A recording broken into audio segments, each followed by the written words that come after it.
My name's Jarrett Clinton. I'm 22 years old and I was born and raised in Iowa.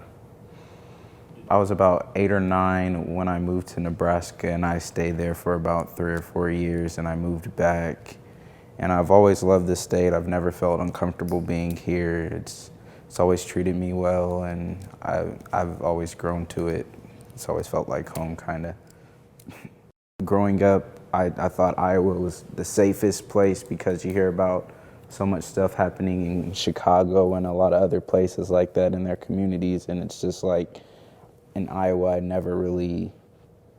It could have been there, but I was never in the forefront. I was never the one experiencing it up close, and so I always thought Iowa was very safe and a peaceful, quiet place to be. I've never been approached by the police like that, especially in like broad day. I've never even witnessed anybody really pulled over by the police or harassed for any incidents. All my interactions with police officers have been genuinely good. Never really had interferences with the laws that were negative outside of that stop.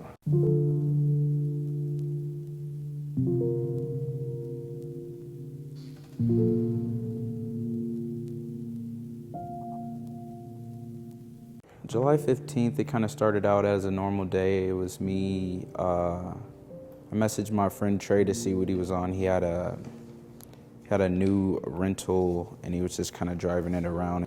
Stopped over, he picked me up, went downtown, talked to my brother for a little bit, and then we stopped at Forest Mart and we got a Black and Mild to smoke at the park. It was Union Park, and it was a little bit after 6:30 when me and Montray decided to leave Union Park, where we were approached by the police.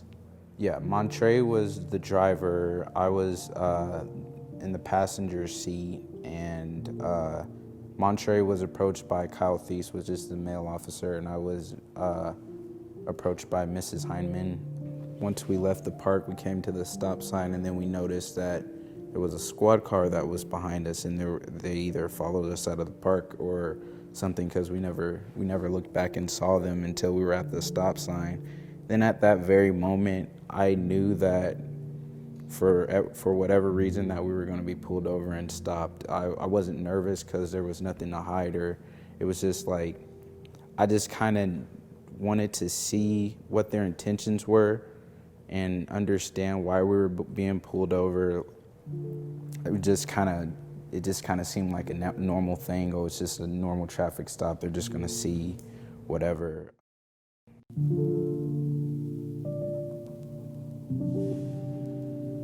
From a young age, my mom taught me that the route to get you they'll treat you a lot more different than a lot of some of my peers, just based on the color of my skin, and it's just something that's always carried with me, and I've always felt like I've had to carry myself in the highest standard just because of that.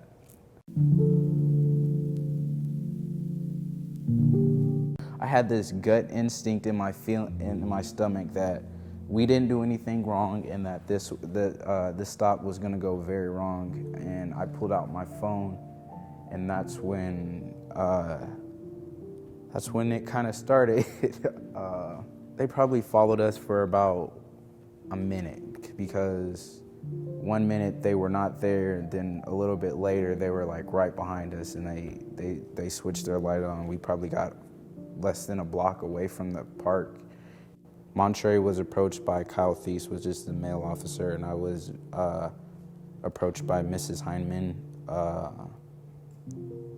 Right off the bat, I didn't feel like I was threatened by Miss Heineman just because her demeanor, but I was overhearing the conversation that Kyle Thies was having with Montray, and they weren't really talking about the car, the situation. The part that stood out to me the most, that kind of made my ears perk up, is I feel like your buddy has a gun.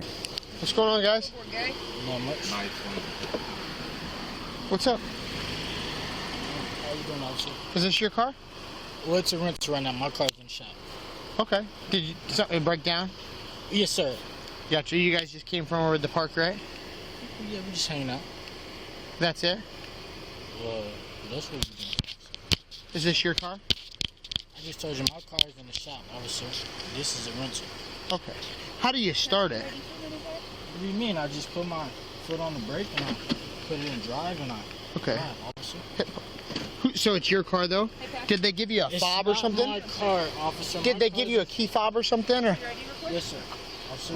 like, what does it do? Does it? You see, that should let you know that it's in. Okay. Do you have any weapons on you or in the car? No, officer. Okay. Can I be honest with you? It smells like marijuana in the car, and I can see shake on the ground. And your buddy's giving me the idea that maybe he's got a gun. You know what I mean? Like, that's what I think. How? I don't know. Just the way. I mean, just the way you're holding yourself, man. Like. And right there, I just kind of saw my life flash before my eyes, because if anybody has been in this situation, they know that those are kill words. Those are kill orders. Like, even when I was getting up out of my seat, I was so scared and terrified. Like, I was telling the officer, like, there's a lighter on my lap. If it falls out, that's what's falling, not anything else. And it was just like, it was horrific at the time, because I had a million things going through my mind at 1 minute. Like, why are we being pulled over? Should I be recording this? Should I be more vocal about my rights? And it's just like, at that point, it's just like, just try to make it out of that situation alive. Like, I think it's scary for a lot of people that watch that video if they put themselves in that situation, being that there's been so much racial injustice that you see on the news, and you don't really live through all of it, but when it happens and you can see it up close, I feel like it has more of an impact.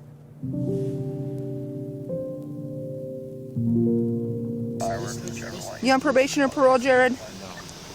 Why are you breathing so hard? Do you have any weapons on you? You know or in what? the car? I'm like being pulled over by Okay. Can I be honest Oh. with you? I promise It I'm really smells like nice. Marijuana in the car, and I can see shake on the ground. And your buddy's giving me the idea that maybe he's got a gun. You know what I mean? Like, that's what I think. How? I don't know. Just the way. Why? I mean, just the way you're holding yourself, man. Like, that's why we're nervous, man. That's it. I mean, if you're scared because you got a little bit of weed, that'll be one I thing. don't have any weed. Okay. There's no weed. There's nothing. I don't have a gun. Okay. This is my friend's There's no car. shake on the floor. No. Are you on probation or It's a parole, Jared? rental. And you don't have No, any I'm weapons on you, not. you said? Okay. How old are you, Jared? Okay. Do you have your ID on you? Okay. Why don't you like getting pulled over by the police? Jared, do you have any weapons on you? Any, like, No, ma'am. pocket knives or anything like that? No, ma'am. No. Okay. Are you going to be cooperative if I have you step out of the vehicle? Yes, ma'am. Okay. Is it okay if I take my seatbelt off? Yep, please do. That'd be great. There's a lighter right here. Okay. Be surprised if it falls. Okay. I promise I'll be fair to you if you're fair to me. Sound good? Yes, ma'am. Okay. And then I'm just going to pat you down for weapons. Just put your hands on top of your head, just like I do for everybody. Is that just your cell phone case? No, that's my phone. I mean, my keys to my... Oh, okay. Nothing in your... Can you spread your feet just a little bit? Okay. All right, come back and stand with me, okay? You're not going to run from me, are you? No, ma'am. All right. We'll just hang tight back here. So were you guys just smoking a little weed in the... We weren't smoking in the car. Oh. It stinks like marijuana. So where do you work at? You said you work? Yeah, I work at Taco Bell and Euclid. I- I just started working. Okay. I promise not all cops are mean and rude. No. Look at me, it's I'm nice. just- No, it's so. We were just talking about this, like racial profiling. That stuff is real. And I don't We like actually couldn't even see who was in the car. it. And then how he said how he thought I had a gun. Well, so usually somebody, so when we stop people, we understand people are And the that made my drivers heart usually. race when he said, "Do you have a gun?" Yeah, we ask it. We ask a lot of people that. No, I don't. When I observed Trey being pulled out of the vehicle, the Kyle Thies, it's certain mannerisms that he did to demasculate him. He tried pulling down his pants, and then when he went to go like make sure that they weren't like all the way down, because he was pulling on his pockets, making his pants go all the way down, and it's just certain things. He's like, "Why are you moving? Why are you?" It's because I'm a grown man and you're pulling down my pants to. humiliate me, and it's just like that type of demasculation is something that I picked up on. And then when Officer Heineman went to frisk me, she kind of searched my pockets, patted my pockets. I don't know why it couldn't have been a male, but it kind of felt like it was just another way to demean me, like, oh, you don't need to have somebody, it's not that serious type stuff. At that point, I was more concerned with what they were gonna do with Montray, because I was a little bit more cooperative with Miss Heineman, and they kind of took that as I was less of or I wasn't a threat or a perceived threat. They arrested Montray, put him in handcuffs, and put him in the back of the squad car. Well, meanwhile, they just had me sit on the hood of the police car while they searched it, and it was just like, it was just humiliating. It's demasculating. It's like the worst feeling in the world. Like, You were scared at that point? yeah, she told me, like, don't try to run, and it's like, you already thought I had a gun. What do you think would make me run from you? Like, yeah, I was scared for my life at that point. My life was in the hands of somebody that I didn't believe wanted my life to be sustained. Like, it was just kind of traumatic for me. Like, yeah, she was telling me that I should have my life together, or like, it was just kind of, that's how I took it as. Like, I told her I was working at Taco Bell, and then she proceeded to go on about how her niece or nephew was, I don't even remember what career choice or career path they had, but they were just explaining to me, oh, you shouldn't be working at so-and-so Taco John's or something, you should be going to college or something like that. When I had just returned from Colorado from finishing 2 semesters, and it just wasn't for me. So it's like, I just took that as she's taking shots at my life, like, just trying to get a reaction from me. Like, I didn't get a direct answer until I got the paperwork where they said that we failed to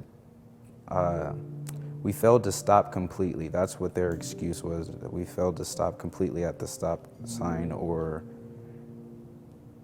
it's kind of confusing because that's what they said at first too, but then it was like we failed to turn our blinkers on when turning, so it was just kind of whatever they could use to make it a reasonable stop, they were going to do it. And that was the first time I experienced with the law that they can go outside of their jurisdiction and lie in order to get an arrest or a certain, yeah, I don't know. But Do you believe that either of the excuses that were given, that you didn't stop at a stop sign or didn't use a turn signal, were correct? absolutely not.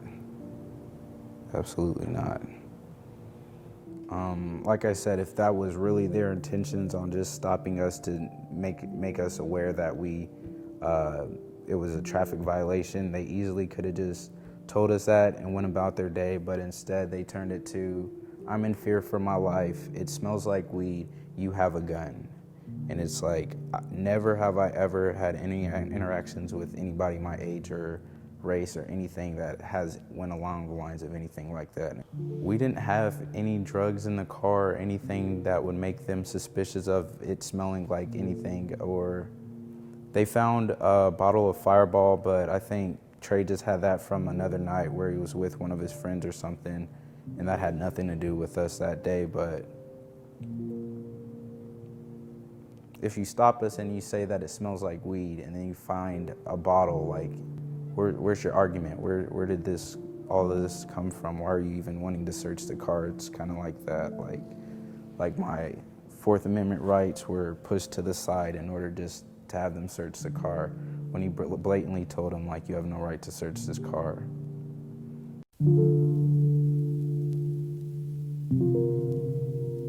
After the search, the tension was so high because my friend's in the back seat of the car. I don't know if he's gonna go to jail or what they're gonna try to do to bend his arm to make him say something. Or so after that, after they searched the car, I think Thies put one of the half a bottle of Fireball on the top of the car, and then he got Montray out of the handcuffs, and it was kind of like once he searched the car, he was relieved or something of, I don't know, but like the tension in the air was kind of cut once Thies let Montray out of the handcuffs, and we kind of had an understanding that we weren't going to have charges filed against us for the stop. And it was just kind of like we dodged a bullet, so we weren't going to argue or ask questions. We just kind of went on about our day. And of course, like, we conversated and talked about how the stop felt, why they didn't have the right to do that, and just kind of that. It was just kind of like, oh, our bad, you can go on about your day. And we were supposed to feel lucky that we still had our lives, that we weren't supposed to feel any type of way about the stop or upset or felt like this thing shouldn't have happened to us. It's that we should be lucky, we should be happy that we walked away with our lives. And that's kind of the demeanor that they had as they let us go, that you could have been in jail or we could have shot you and we're just gonna let you go. And I was stressing to Montray, like, that's not okay. He was just happy that he didn't get a ticket, which, like, if you wouldn't have pulled us over in the first place, nothing would have happened. Nobody would have got injured, nothing. There's nothing that would have came out of that situation and stopping us. So it's just like, he was relieved, I was relieved. Yeah, I feel like the tension was relieved once he let Montray out of the handcuffs. Yeah, the stop, it definitely warped my perspective of Des Moines. At first, I kind of thought I could raise a family here and I would never have to move out of Iowa, because there's no reason to. There's too many underlying reasons why I'm being stopped coincidentally, and a lot of the time it's I feel like it's for a stop and sniff. Like, they just stop the car to see if it smells like marijuana. If it smells like marijuana, it gives them the opportunity to search it. But the fact that both of the times that I've been pulled over, the only reason why they had to search the car is that they smelled marijuana. And neither of the times did they recover it. I never felt or thought that the only way to escape this feeling is to move or relocate to a different state. And I've never thought that was fair to me or my family. Like, I just feel like they try to hold the cannabis thing over a lot of people's heads. A lot of people don't even smoke in Iowa, but they do hold that pretty harshly over our heads.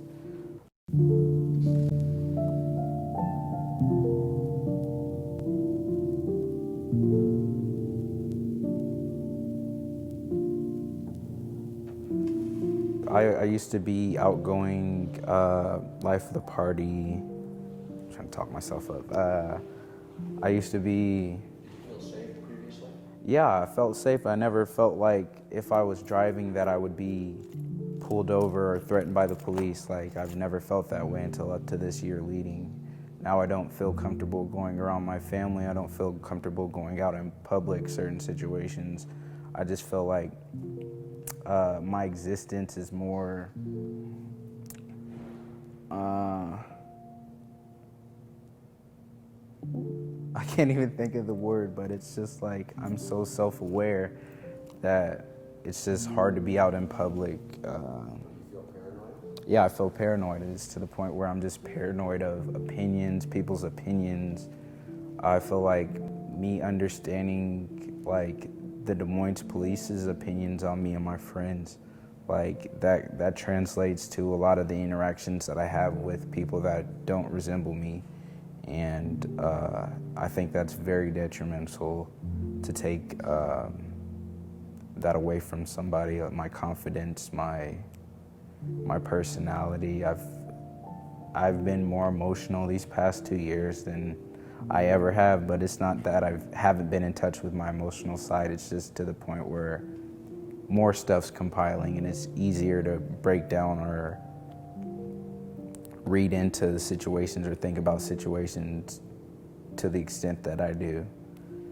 When I see a police car, I always think if they have, like, what's their problem, or like I'm thinking, like, On the average basis that I see a police car, I wonder if either they're gonna pull me over, or if I'm driving past them on the street, I look back in my rearview mirror to see if they're not turning around to follow me. And it's just, I don't know. I don't feel safe around police unless if I'm on foot.